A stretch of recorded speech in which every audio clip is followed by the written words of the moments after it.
kucheza na timu kutoka Asia, wala haiwezi kupata nafasi ya kucheza na timu kutoka Ulaya, au haiwezi kupata nafasi ya kucheza na timu kutoka Amerika Kusini. Kwa hiyo inatengenezwa FIFA series ambayo itakuwa kwenye moja inakuwa labda Tanzania, kwa sasa hivi nafikiri ni Rwanda hiyo. Nyingine inapelekwa sijui labda Asia, utafuta labda fanya labda Hong Kong. Nyingine inapelekwa sijui nchi nyingine ya Amerika Kusini, nyingine, ili zile timu ambazo hazina nafasi ya kucheza na timu nyingine za mabara ziweze kucheza. Lakini ni nafasi ya huyu kuintroduce wachezaji wake dhidi ya timu za Ulaya, timu za Asia na kadhalika. Sasa hiyo ndio FIFA series ilianza kwenye mfumo huo. Sasa ni vizuri sana pia kwenye hii FIFA series kwa vikosi, mimi bila kukikosoa kikosi kilichoitwa, kwamba kuangalia pia wachezaji ambao mnawaona watakuwa na future na Tanzania, especially wachezaji pia wadogo ambao mnaamini baada ya muda wanaweza kuitumikia timu ya taifa kwa muda mrefu zaidi na ukiangalia. Lakini ni vizuri pia kuitumia FIFA series kama maandalizi ya AFCON. Unajua inaweza kama imepunguza nafasi ya wachezaji wengi vijana kwa sababu sisi tunakwenda kuwa na AFCON. Kwa coach anaweza kawa anaitumia pia michuano hiyo ya FIFA series kama kuiandaa timu yake kama mwenyeji wa michuano ya AFCON. Kwa hiyo mimi nafikiri kikosi kilichoitwa ni kizuri, kinafaa, na kama Watanzania tunapaswa kukiunga mkono kwa sababu hii ni sehemu tu ya maandalizi ya michuano ya AFCON kwa kikosi chetu. Lakini tutaona wachezaji hawa wapya ambao wamepata nafasi ya kucheza. Nilitamani tuwe na kikosi ambacho kwa maana ya upangaji kitapanga wachezaji wengi sana ambao tuje kuona kwenye kikosi chetu. Lakini hii tunamwachia coach na benchi lake la ufundi, na mimi kama Mtanzania na Watanzania wengine tunabaki kwenye swala la kuwaunga tu mkono, kwa sababu kama nimewahi kuambia timu ya taifa wasio ya mtu. Anaingia huyu kulingana na wakati na choice ya coach na benchi lake la ufundi wanataka nini. Sawa, mwisho jembe tufungie Champions League. Mabingwa Pyramids wameng'olewa kwenye mashindano. Bingwa muda wote National Ahli ambaye alikuwa na nafasi kubwa naye ameng'olewa kwenye mashindano. Nusu finali Experience dhidi ya Mamelodi Sundowns, lakini pia RS Berkane dhidi ya FAR Rabat. Watu wakawa sasa wanaona imekuaje? Kwa hiyo finali ni Morocco vs South Africa ama Tunisia. Unazungumziaje hii surprise iliyotokea? Actually mimi sijichukulia kama surprise, na nilikuwa napanga, nafikiri nitajitahidi niende kuangalia kati ya hizi mechi, Mungu akinijalia uzima.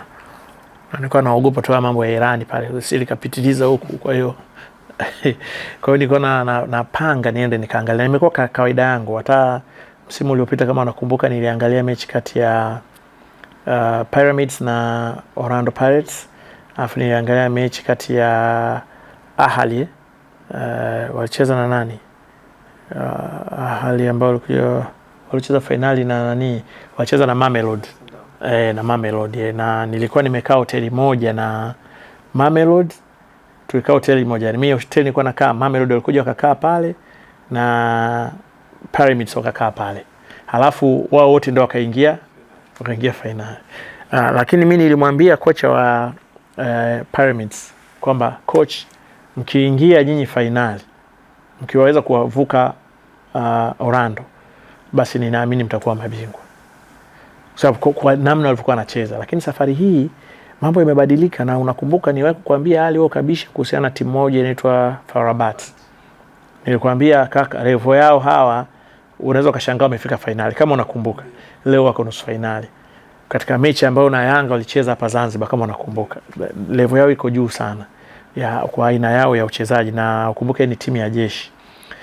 Lakini kuna kitu ambacho mimi kwanza kuna kitu kimenisikitisha, kimeniumiza sana moyo, lakini sina ujanja kwa sababu ndio uhalisia.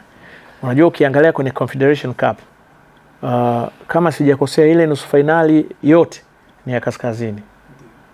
Ukiangalia kwenye Champions League, pale nafikiri anafanya destruction, nafikiri ni Mamelodi South Africa. The rest ni kaskazini.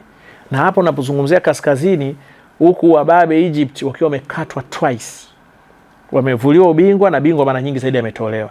Lakini finali bado imebaki kaskazini. Algeria unaona wanaanza kuinuka. Morocco wanaendelea kusimama. Na unaona sasa finali kwenda, maana sasa kuna guarantee timu moja ya Morocco inaenda finali. Hiyo guarantee tayari watakuwa na timu finali.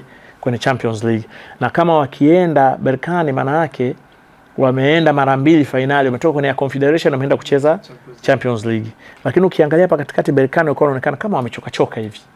Halafu Rabat wamekuja kama wazembe fulani hivi, lakini wametoka. Sasa kicho niuma mimi, Esperance ilikuwa grupu moja na Simba, na ukiangalia Esperance yao wamesua sana tele mechi na Simba wameshinda, afu wakaja wakatoa sare kimkanda hivi.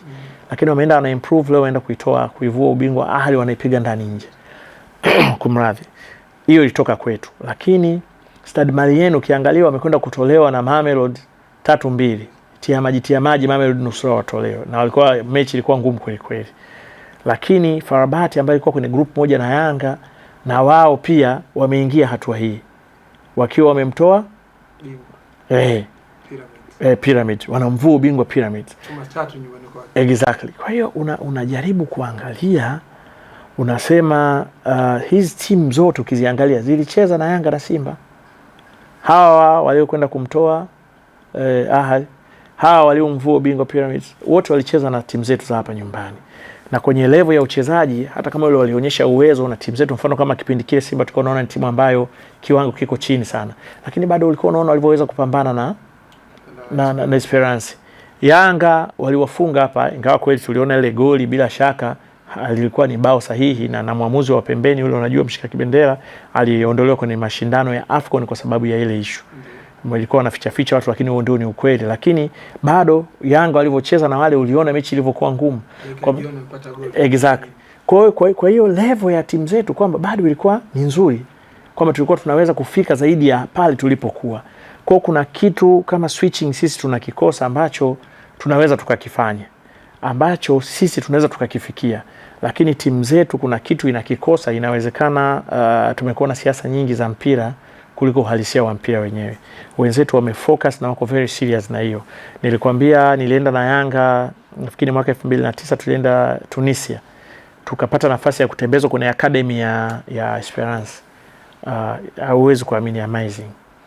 Wana scouting team ya kwenda kuchukua wachezaji Senegal, Mali, Guinea, Gambia, sijui Niger, Ivory Coast, yani scouting team ya ambao ni wao ni outside scouting team, maana kuna ile ya ndani na hii ya nje.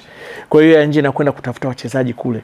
Kuna watoto wa Kisenegal nini wamejaa pale kwenye ile timu yao, ambao wengine wakikuwa vizuri wanaweza kaweka kwenye timu yao, wengine wanachukua na wapeleka kwenye timu kucheza kwa mkopo, wengine wanawauza, na wanauza wachezaji wengi sana Tunisia, wanauza wachezaji wengi sana France, Spain, Belgium.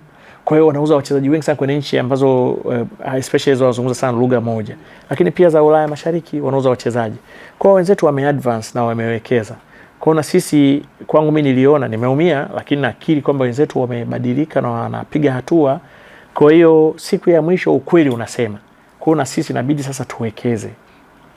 Tuachane na vile vitu vya ujanja vingi, maneno mengi.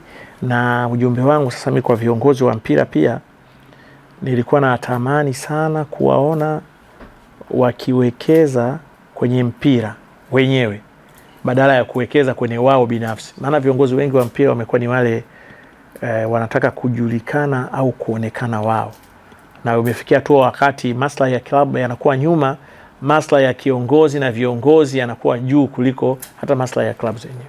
Nimeshuka na time yako. Asante sana. Na mimi nitaka niongeze. Nilikuwa nataka niongeze kusema kwenye swala lile la viwanja vyetu vya ligi kuu vifanyiwe kazi vizuri, kwa sababu viwanja vinakwenda kuturudisha nyuma, na kutokana na hatua tuliokuwa tumepiga, mimi nafikiri hatupaswi tena sana sasa hivi kwa tunazungumza na kufungia viwanja. Kamati inayosimamia viwanja, mimi naamini kabla ya ligi walikagua vizuri sana, na kusiwe na kisingizio cha mvua, kwa sababu mvua zinapokuja au viwanja vinapotengenezwa, tunajua sasa kuna kipindi cha mvua kitakuja. Kwa preparation pia zinahusika pia na uhusiano wa mvua zitakapokuja, kwa maana ya kipindi, kwa sababu hatuwezi kuzuia mvua zisinyeshe. Kwa hiyo isionekane mvua ndio vinazuia viwanja. Mfano kiwanja kama cha Arusha kilichoteuliwa kwa ajili ya ligi, watu wamehamia pale. Imenyesha ile mvua mechi ya Simba na TRA. Ilikuwa haiwezekani kuchezeka yani. Haihitaji hata kusema sisi tunasema sisi pata sisi kaguliwe. Ukiangalia tu kwa jicho la kawaida ilikuwa ni jambo la hovyo sana. Kwa hiyo ipendezi ukaingiza watu uwanjani kama ilivyotokea Simba na TRA, alafu issue ikawa tena ni viwanja. Nafikiri ni jambo la hovyo sana kuliona linatokea kwenye ligi yetu. Kwa hiyo wafanye mabadiliko, na sasa hivi kamati zinazosimamia viwanja basi wawe wakali. Kwa sababu mimi napata wasiwasi kama wasimamizi wanapokwenda kuvikagua hivi viwanja hawavikagui katika kiwango bora cha kutosha. Kwa hiyo wanapaswa walifanyie kazi hili jambo ili lisijirudie na kusiwe na visingizio vingi. Na mwisho, timu zetu zicheze mpira, wapunguze maneno mengi sana. Yaani watu wanataka kuona mpira, watu wataki kusikia maneno yaliyopitiliza. Sasa Jembe hapo nataka unimalizie na hili. Mashabiki wakiingia viwanjani, wakati mwingine timu zinazingua, mchezo uchezwe, hanao walirudishiwa vingine vyao.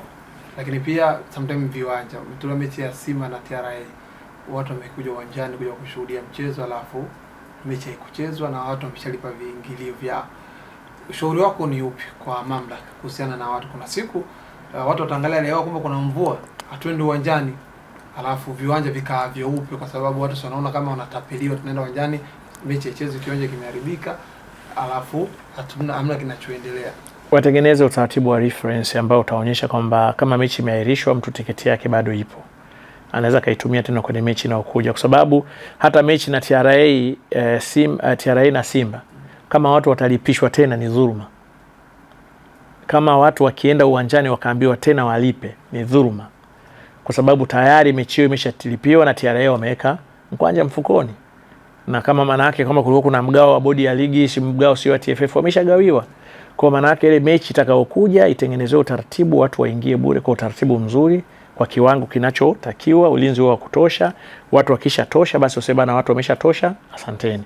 Hawa wengine hawawezi kuingia tena kama utachelewa. Lakini inatakiwa kuwa kuna utaratibu mzuri sana, kwamba hata kama mtu unakata tiketi, maana yake labda utakuwa na reference yako ambayo itakuonyesha, itakupa nafasi ya kuingia tena kwenye mechi inayofuatia kama itatokea emergency calls kama zile ambayo inatokea na kwenye viwanja vingine, lakini bado watu wanapata nafasi ya kuingia.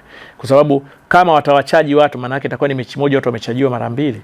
Haiwezekani ikawa hivyo, na haitakuwa utaratibu sahihi. Kwa hiyo lazima wajue, na ndio maana nimesisitiza kusiwepo na haya mambo ya viwanja, kwa sababu yanasababisha hizo zitokee, na zinapotokea hizo zinajenga hisia ya dhuluma ambao uhalisia ni dhuluma, na hawawezi kuichaji mechi mara mbili. Kwanza nafikiri tutoe tu ujumbe kwa bodi ya ligi, lakini kwa TRA ndio wenyeji wa mchezo, wahakikishe mechi inayokuja watu hawalipi viingilio au waliolipa wanaingia. Shukrani. Asante sana.